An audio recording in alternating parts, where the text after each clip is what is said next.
진행하도록 하겠습니다.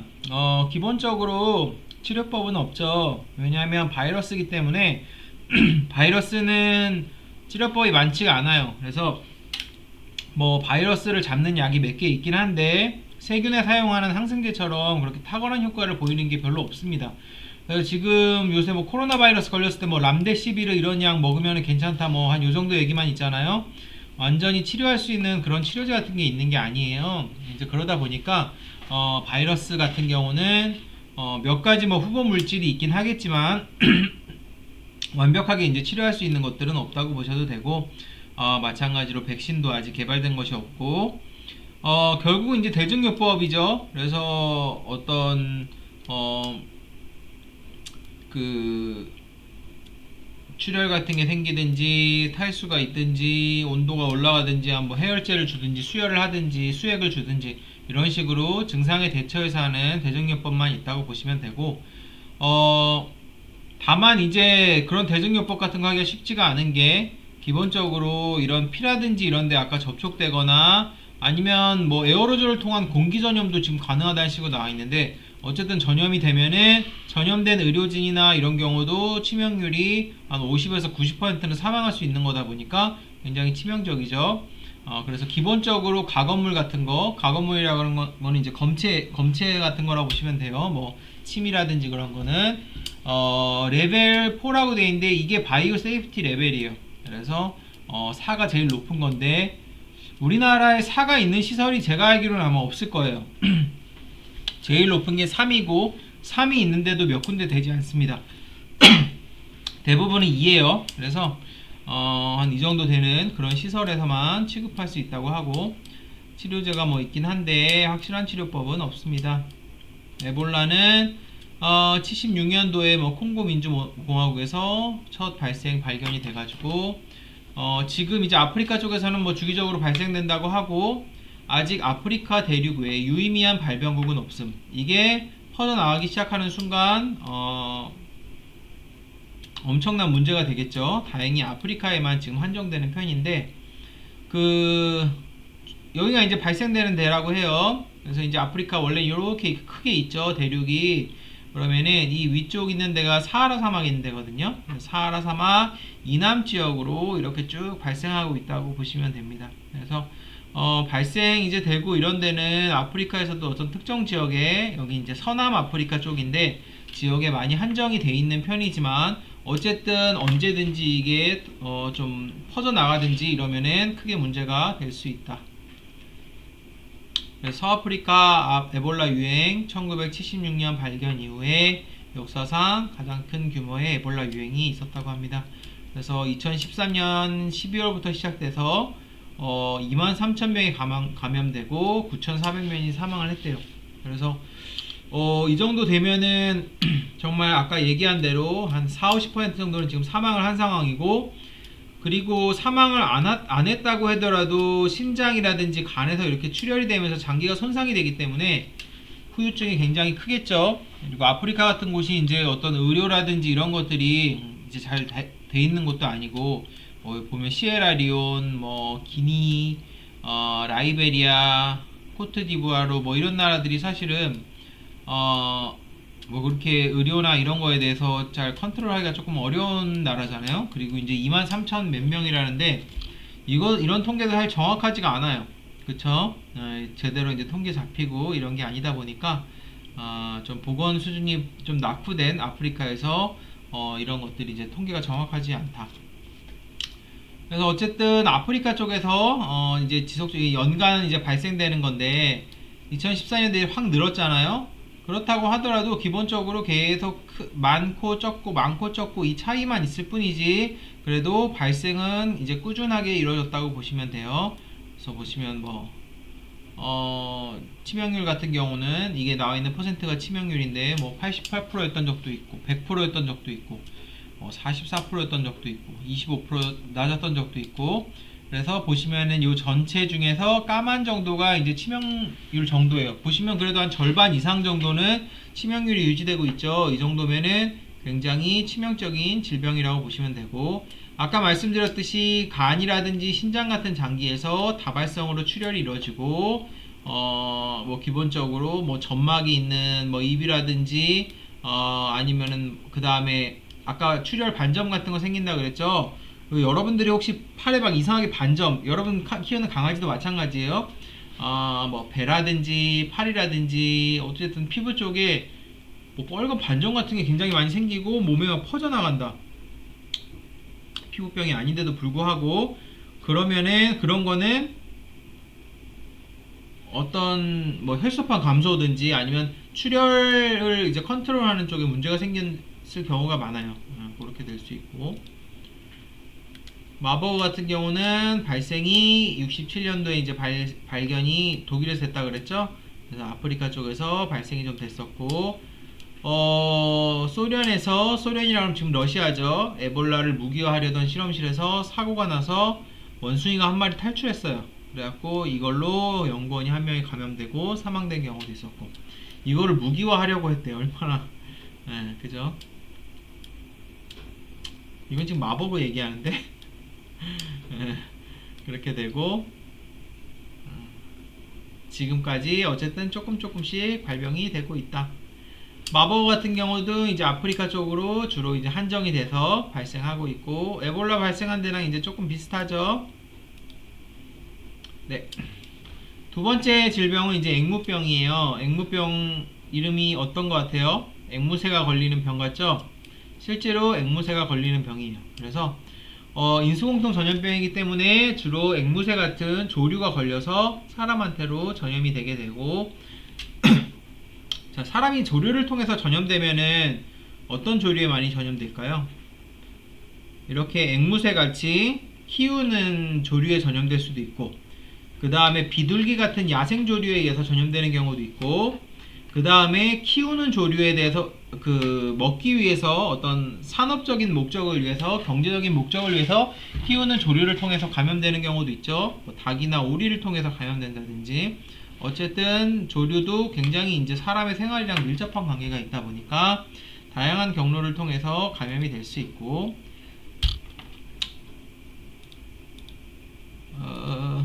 이거는 요 앞에 슬라이드 같은 경우는 별로 그렇게 필요가 없는 부분이고 여기 이제 질병 개론이랑 이제 쭉 설명을 해놨어요. 원인은 클라미디아예요. 클라미디아.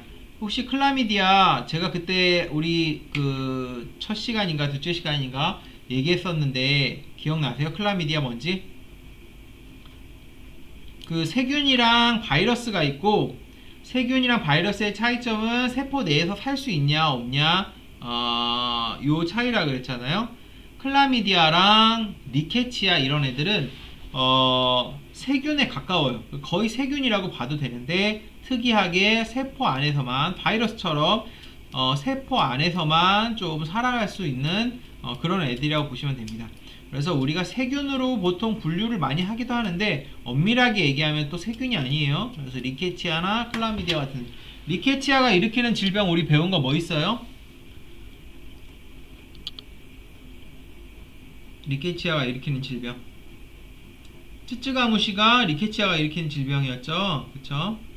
어쨌든 클라미디아의 감염에 의하여 전신적으로 폐 내부 장기의 병변을 형성하는 인수공통 전염병으로서 불연성 감염부터 치명적인 현성 감염까지 광범위한 감수성 숙주를 가지고 있다.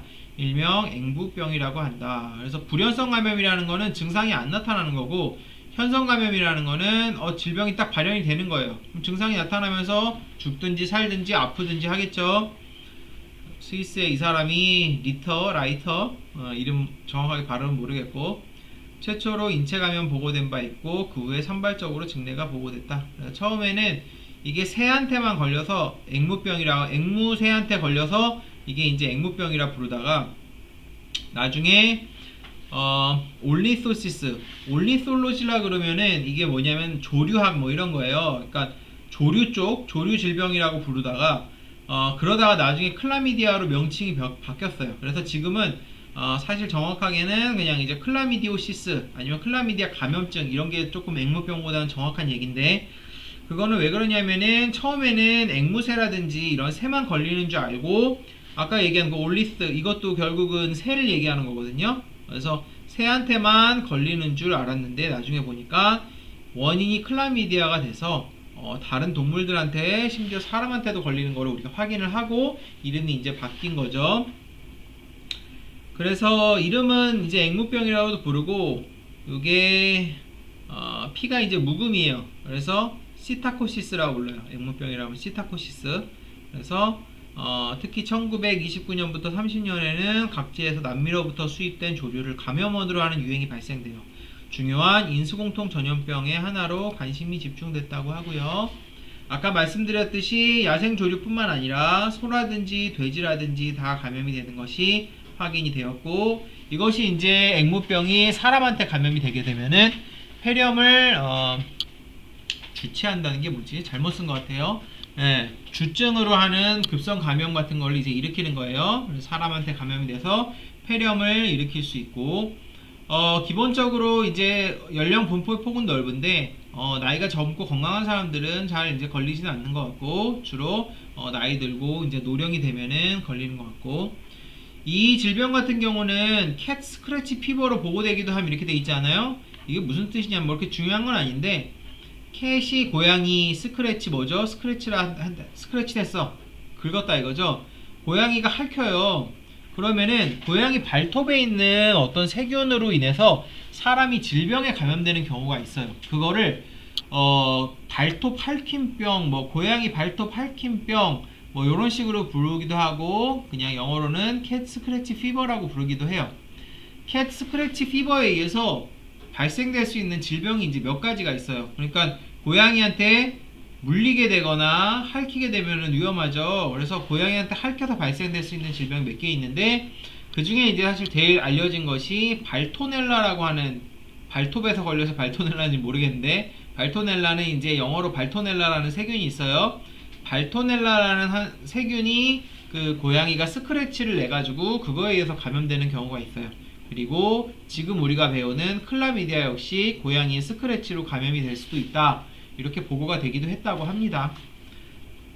그래서 여러분들 이제 동물보건사 쪽 이제 생각하고 있으면 이 캣 스크래치에 대해서는 좀 알아두시는 게 좋아요. 그거는 이제 왜 그러냐면은 한국은 사실 이 캣 스크래치 피버가 거의 보고가 없는데, 미국이나 북미 쪽은 아까 말씀드린 발토넬라 같은 거 감염증이 실제로 있어요. 그래서 고양이한테 만약에 핥히거나 이랬는데 열이 난다든지 심하게 붓는다든지 이러면 병원에 가봐야 되고, 고양이한테 만약에 물리면은 이건 어떻게 될까요? 고양이는 일단 이빨에 그 혐기성 세균이 많아요. 혐기성 세균이라고 하면, 혐기라 그러면은 산소를 갖다가 쓰지 않는, 산소가 없는 환경에서 자라는 그런 세균이에요. 그래서 그런 혐기성 세균 같은 애들이 고양이 이빨에서 살다가 사람이 이제 물리잖아요. 물리게 되면은 그 강아지는 걔가 이빨이 큰 대신 깊게 들어오지는 않는데, 고양이는 이빨이 작은 대신 날카롭고 깊게 들어와요. 그리고 이빨에는 아까 말씀드렸듯이 혐기성 세균이 많이 살다 보니까 얘네들이 막 증식하고 전파하고 이러면서 염증을 일으킵니다. 그래서 뭐 봉화지겸이라든지 그런 염증 같은 거 실제로 일으킬 수 있고, 저도 옛날에 고양이한테, 굉장히 조그만 고양이한테 동물 보호소에서 이제 그 실습하는 게 있는데, 하다가 너무 조그만 애인데 걔한테 물렸어요. 근데 여러분들이 이제 집에서 고양이 키우면 고양이가 물죠. 근데 그건 장난으로 무는 거고, 진짜 물면은 엄청 아파요, 고양이가. 그렇게 구멍이 이제 두 개 뚱 뚫린 거죠. 여기 엄지에 물렸는데. 그래서 병원에 이제 결국엔 갔어요. 그냥 뒀는데 안에서 세균이 자라가지고, 아까 깊다 그랬죠? 세균 많다 그랬죠? 세균이 자라서 증식해갖고 이렇게 내려가는 거예요. 빨갛게 부어서 여기까지 땡땡 부어버리니까 어쩔 수 없이 병원 가서 항생제를 먹기도 하고 그랬어요. 그래서 고양이는 이제 항상 주의해야 되는 부분이 있는데, 자, 발병 조류의 분비물이나 마른 배설물이나 깃털 등을 통해서 호흡기로 흡입하거나, 그 폐렴 같은 거 걸리는 호흡기 질병이니까 호흡기를 통해서 병인체가 들어오겠죠. 아니면은 입으로 먹이를 왜 주나요? 주거나 할 때 구강 감염에 의해서 발생될 수 있다. 조류 번식기인 4월이나 6월에 발병이 많다. 그래서 뭐 이때 뭐 털이 많이 빠진다던가 아니면 깃털을 많이 부풀린다거나 이런 과정에서 생길 수도 있겠죠. 임상 증상은 호흡기, 소화기, 신경 증상으로 발현이 되고 굉장히 심했을 때는 신경 증상까지 일어나지만 대부분 호흡기랑 소화기 쪽에서. 호흡기라 그러면은 어떤 게 있을까요? 뭐 여기 나온 기침, 콧물, 결막염 이런 거 일으키게 되고, 그 다음 고양이가 이 클라미디아에 걸리면 뭐에 잘 걸리냐면 결막염에 잘 걸려요. 그래서 혹시 고양이 키우시면은 집에 애가 눈이 부었다, 그럼 얘는 10중 8구 클라미디아 감염증인 경우가 되게 많아요. 눈이 부었으면 클라미디아 아니면 허피스인데, 콧물까지 막 나오고 그러면은 보통 클라미디아고 허피스고, 눈만 그러면은 그냥 클라미디아인 경우가 많고, 그 다음에 이제 소화기 증상 보여요. 설사랑 함께 흰색의 요산이 녹색으로 변화. 여러분 새는 새똥에 이제 뭐 차에 묻거나 아니면 여러분이 가다가 재수가 없어서 맞았거나 하면 새똥이 어때요? 하얗죠? 그러면 그게 새똥이에요? 오줌이에요? 고양이란다. 새는 오줌이랑 변이 섞여서 나오죠? 그래서 고양이는 자꾸 왜 고양이라 그러지? 새는 기본적으로 포유류는 어때요? 포유류는 소변이 만들어지면은 방광에 저장이 됐다가 그게 생식기 계통으로 나오는 거죠. 요도로, 그죠? 그리고 변은 장을 거쳐서 가가지고 그대로 대장까지 내려가서 직장 거쳐서 밖으로 나오게 되죠. 그래서 변이 나오는 것과 소변이 나오는 곳은 달라요. 그런데 새의 경우에는 총배설강이라 그래서 구멍이 하나입니다. 그러니까 소변이랑 대변이랑 섞여가지고 한 구멍으로 나오는 거예요. 그래서 여러분들이 이제 새똥을 맞았다 그러면은 그거는 새 똥이기도 하면서 새 오줌이기도 해요. 그래서 새는 방광이 없어요. 그래서 우리가 오줌을 내보내는 게 뭐죠? 오줌 안에 있는 성분이 뭐죠? 질소, 요소 이런 거란 말이에요. 그쵸? 단백질이 분해되고 남은 성분들. 새 역시 단백질이 분해되고 요산이라는 걸 만들어요. 그래서 요산이 오줌처럼 밖으로 배출이 돼야 되는데 이게 요도로 나오는 게 아니고 변이랑 만나서 하얗게 이제 생성하는 거예요. 그러면 그 안에 이제 요산도 있고 배설물도 있어요. 새가 뭐 장이 긴 것도 아니고 그냥 배설돼서 오줌이랑 섞어서 총배설강이라는 하나의 구멍으로 그냥 나오게 됩니다. 어쨌든 그렇게 되면은 설사와 함께 어쨌든 그렇게 되는데, 그래서 보통은 이제 흰색이죠. 새똥 보면은 흰색인데 이제 녹색으로 변할 수 있다. 이렇게 되고, 심하면은 보통 신경 증상까지 왔을 때는 되게 심각한 경우예요. 이건 어떤 병이든 다 마찬가지고 신경 증상이라든지 경련이라든지 발작을 보일 수도 있다. 뭐 진단하는 방법은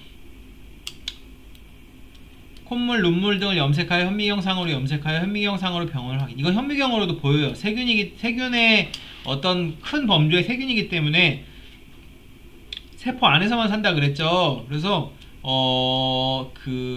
눈물, 콧물도 그렇고 아니면은 눈이나 코 쪽에 있는 점막 세포 같은 거를 딱 떼가지고 현미경에서 보면은 그 세포 안에 클라미디아들이 막 있는 게 실제로 보입니다. 이렇게 되고, 엑스레이상에서 그 다음에 신장이라든지 간이라든지 비장 같은 게 이제 막 커지게 되면은 앵무병을 의심할 수도 있고, 기본적으로는 요새는 이제 PCR 방법이 제일 정확하죠. 그래서 여러분들 이제 PCR 방법 같은 경우는 지금 코로나 바이러스도 PCR로 확인하죠. 그렇죠? 그래서 PCR 방법으로 확인하는 것이 가장 빠르고 쉬운 방법이다.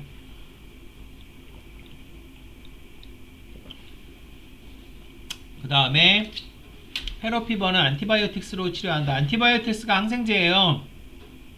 그러면은 얘는 뭐예요? 항생제가 들으니까 적어도 바이러스는 아니죠. 세균 계열이라고 우리가 봐야겠죠.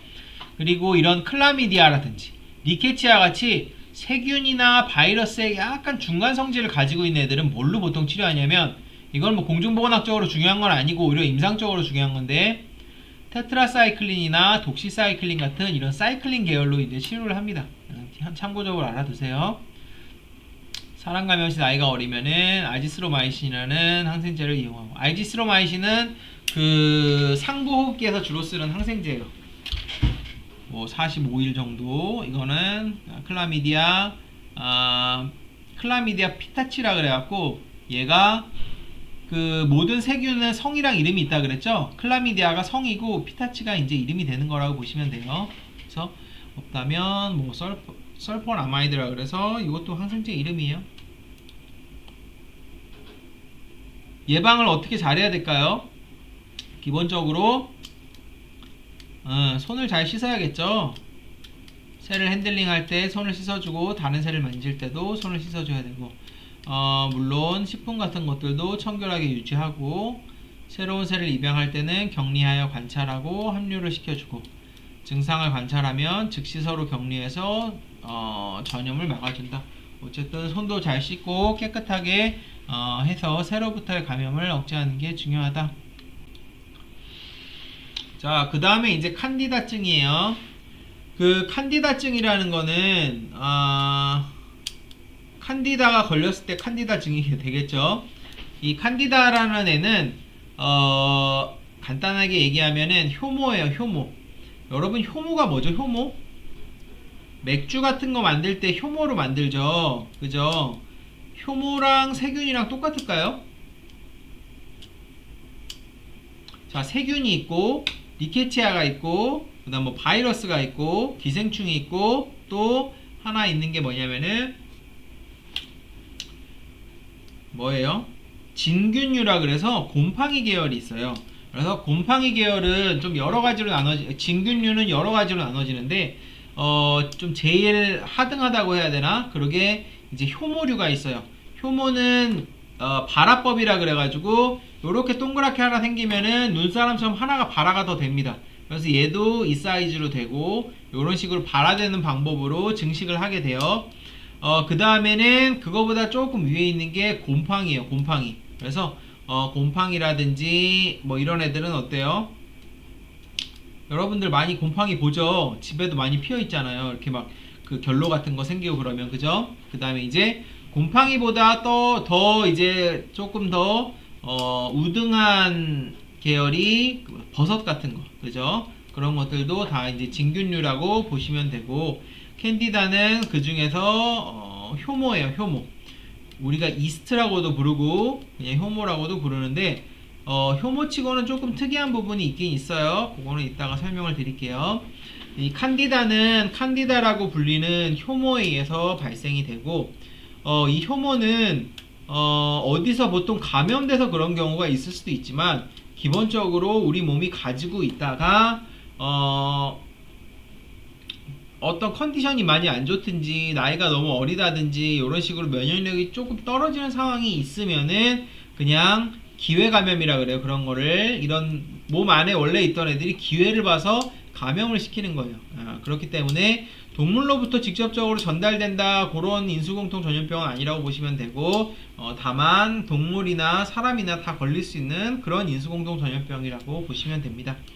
그래서 칸디다증이라서 구강인두 칸디다증, 기저귀 발진, 만성점막 피부 칸디다증, 수막염, 관절염, 복막염 및 관절염 등으로 나뉘어지며 임상 증상이 다양하다. 당연히 지금 발생되는 데가 뭐 구강인두부터 기저귀 발진, 엉덩이 쪽이겠죠. 뭐 관절염까지 다양한 위치에 나타나니까 모든 연령에서 관찰되고, 어린이 기저귀 발진부터 노인들의 침입성 칸디다까지 다양하게 있다. 원인체는 칸디다 엘비칸스라는 애입니다. 칸디다 엘비칸스고, 기타 종류가 많아요. 지금 성이랑 이름이 있으니까 얘는 뭐예요? 세균? 이 성이랑 이름이 있다 그랬죠. 곰팡이나 아니면 진균류도 성이나 이름이 있어요. 그러니까 바이러스만 봤을 때 없다고 보시면 되고, 리케치아도 있었죠. 그쵸? 뭐 오리엔치아 쯔쯔가무시 뭐 이런 식으로 우리 쯔쯔가무시 할 때 배웠죠. 그래서 캔디다의 엘비칸스라는 애, 그리고 뭐 다양한 애들이 걸릴 수도 있고, 어쨌든 캔디다가 문제가 되고, 그람 양성의 난원형, 분화성, 효모성 균체로서 정상세균총이래요. 정상세균총이라는 건 사람이나 동물의 소화기관, 점막, 피부, 그리고 토양, 식물, 과일 같이 우리 몸으로 봤을 때도 우리가 입을 아 하고 벌리고 아니면은 손을 이렇게 확 폈을 때 입이나 손에 세균이 있을까요? 없을까요? 세균이 되게 많아요. 그쵸? 그래서 원래 그냥 사람이랑 별다른 트러블 없이 잘 살아가고 있는 애들이 정상 세균총이에요.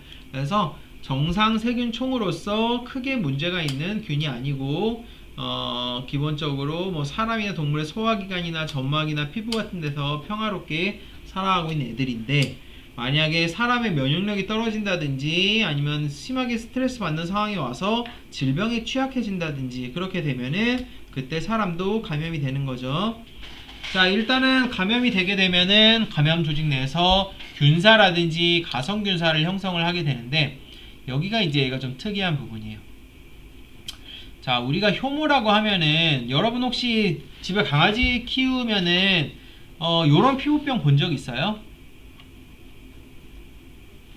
이 지간부라 그래갖고 발 사이가 뭐 갈색이 된다든지 아니면 애가 막 자꾸 핥는다든지 아니면 약간 술 냄새 같은 게 난다든지 끈적끈적해진다든지 그런 게 지간부에서 나타나는 경우가 있고, 이렇게 뭐 겨드랑이나 이쪽처럼 조금 접히는 부분에서 나타나는 경우가 있고, 또 제일 많이 나타나는 데가 귀예요. 귀에서 나타나는 경우도 있고, 귀에서 술 냄새가 막 나고 그래요. 그러면 강아지가 뭐에 걸렸다고 하냐면 우리가 말라세치아라는 효모에 걸렸다고 합니다. 이게 이제 이스트 효모의 일종인데, 제가 아까 진균류가 이스트도 있고 곰팡이도 있고 그 다음에 버섯도 있고 이런 식으로 종류가 있다고 말씀드렸잖아요. 효모가 이스트 중에 하나고, 얘는 세균은 절대 아니에요. 생긴 건 세균 같지만 세균이랑은 완전 질이 다른 애예요. 그거 왜 그러냐면은 옛날에 우리 그 둘째 시간에 원핵생물이랑 진핵생물이 있다고 배웠죠. 어떤 핵막 같은 거의 여부에 따라서 세균은 원핵생물이고, 일단은 진균류라든지 뭐 이런 이스트라든지 아니면 뭐 사람 세포도 마찬가지 넘어오면 진핵이에요. 그래서 원핵이랑 진핵의 차이가 있기 때문에 세균보다는 훨씬 더 우등한 애들이라고 보면 됩니다. 자, 어쨌든 이런 말라세치아라는 효모에 감염이 되면 방금 말씀드렸듯이 술 냄새가 나고 막 그러는데, 얘네가 어떻게 생겼냐면 동글동글하게 생겼어요. 그러다가 발아라는 거를 해요. 발아라는 거는 이제 우리 효모 발아됐다 이런 얘기 들어봤죠. 이렇게 눈사람처럼 원래 동그란 애인데 아니면 타원형인데 이렇게 솟아나는 거예요. 그럼 이렇게 솟아나는 애들이 나중에는 똑같이 원형이 되면서 자기가 증식을 하는 거죠. 그쵸? 그래서 그 말라세치아 같은 거에 일단은 감염이 되게 되면은 자꾸 이렇게 말라세치아들이 늘어나면서 냄새나고 이렇게 막 이런 걸 태선화 과정이라고 그러는데, 발이 막 코끼리 피부처럼 딱딱해지고 이런 것들이 있어요. 이제 그런 것들을 보이게 되고, 이 말라세치아에도 정상 세균총이에요. 그거는 발꼬락이든 귀든 겨드랑이든 잘 살고 있다가 강아지가 면역이 취약해진다든지 아니면 다른 감염이 있다든지 해서 전반적으로 어떤 취약해지는 시점이 오면은 본격적으로 막 증식을 해서 이런 질병을 일으키는 거예요. 그래서 얘가 효모인데, 자, 그러면은 우리가 캔디다 알비칸스도 지금 효모라고 했잖아요. 그런데 동글동글하게 이렇게 그럼 생겨야 되는데, 보면 이렇게 길쭉길쭉한 애들도 있어요. 길쭉길쭉한 애들도 있는데 요게 조금 특이한 거예요. 그래서 원래는 효모로 외부에서는 이렇게 동글동글하게 말라세치아처럼 살아가는데, 얘네들이 사람이라든지 동물에 이제 침투할 때쯤에는 요렇게 요런 걸 균사라 그래요. 길쭉하게 생긴 거를. 요런 균사를 형성해서 지금 보면은 약간 나무에 열매 달리듯이 지금 생겼죠. 균사 같은 거를 형성해서 침투를 하게 됩니다. 이게 누구의 특징이냐면은 곰팡이의 특징이에요. 그래서 아까 효모, 곰팡이, 버섯 다 다른 거라 그랬죠. 똑같은 진균류이지만 곰팡이 이제 펑거스고 효모는 이스트인데, 얘가 펑거스, 곰팡이처럼 약간 특이한 균사 같은 거를 보이는 경우가 있습니다. 그래서 아까 말씀드렸듯이 이 균사를 이제 하이페, 가성균사를 갖다가 슈도 하이페 뭐 이런 식으로 부르게 되는데, 하이패든 슈도 하이패든 이런 식으로 이런 균사를 갖다 가성균사보다 조금 더 동글동글한 게 가성균사인데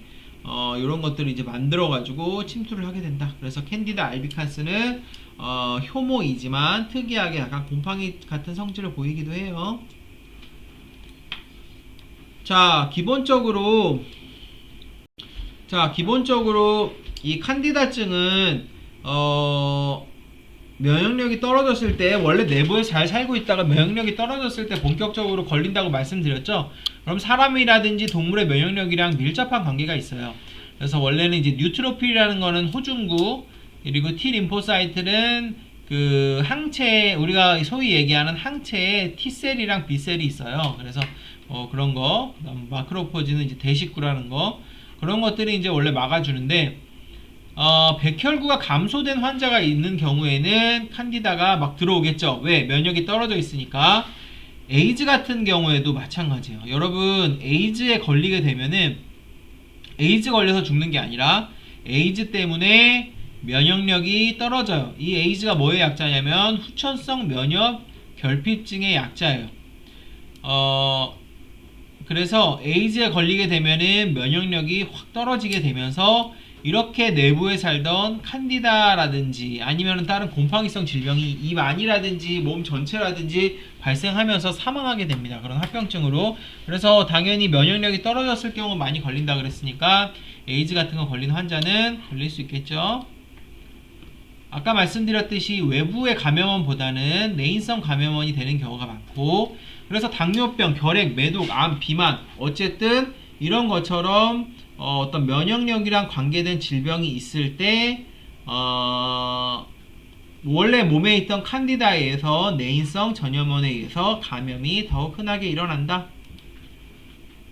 전파 양식은 뭐 구강, 점막, 피부의 병변으로 같은 분비물과 접촉 뭐 이렇게 되는데, 아까 말씀드렸듯이 그냥 보통 사람들마다 다 살고 있는 경우가 많기 때문에 꼭 전염이 돼서 그렇다기보다는 내인성 요인이 많다고 보시면 되고, 다만 이제 어떤 그 질염의 원인 중에도 이제 칸디다가 있어요. 그래서 뭐 다양한 세균 같은 거, 세균이나 특히 이제 곰팡이 같은 거에 의해서 생길 수 있는 것이지만, 이런 질염이 원래 있는 산모가 분만을 하는 과정에서 세균이 일단은 그 산도를 통해서 나오게 되면은 질을 건드리게 되는 거죠. 접촉을 하게 되니까 그런 과정에서 분만 시에 이제 신생아라 그러면은 당연히 면역이 떨어진 상태니까 신생아에 이제 뭐 전파가 돼서 어떤 질병 같은 거 일으킬 수도 있고, 감염동물은 뭐 조류부터 사람까지 굉장히 다양하게 걸릴 수 있고, 그래서 기본적으로는 이걸 가지고 있다가 아까 말씀드렸듯이 면역력이 떨어지는 어떠한 특정 상황이 되면은 질병에 감염될 수 있다. 그런 거를 갖다가 기회 감염이라 그래요. 기회 감염. 정상세균총으로 그냥 잘 살고 있다가 얘가 기회를 딱 엿보아서 감염되는 거예요. 그래서 그런 것들을 기회 감염이라 그러면 되고, 뭐 증상으로는 우리가 소위 아구창이라고 하는, 아구창 이제 욕이 아니고 입안에 생기는 그 구내염의 종류를 이제 아구창이라고 하는데, 아구창, 그 다음에 이렇게 엉덩이에, 아이들 엉덩이 생기는 기저귀 발진, 뭐 이런 구순염 같은 거, 혀가 이렇게 허옇게 되는 그런 칸디다증이 생겨요. 그래서 이렇게 가볍게 생길 수 있는 질병부터 아까 말씀드렸듯이 면역력이 많이 떨어진 상태에서는 본격적으로 감염이 돼요. 에이즈 같은 거 걸린 사람들이 이렇게 전신적으로 어떤 칸디다증 같은 걸 앓다가 사망하는 경우가 있습니다. 그래서 혈액질환이나 당뇨병 이런 것까지 있는 사람들은 나중에는 뭐 심내막염, 관절염, 골수염, 농양 이런 것까지 걸릴 수가 있다. 동물에서는 상부 소화기계, 특히 크랍에 응고된 우유와 유사한 반점이 점막에 붙어있다. 플래그라는 그 새는 아까 제가 그 변이랑 오줌이랑 같이 나온다 그랬죠. 특이하죠, 그죠?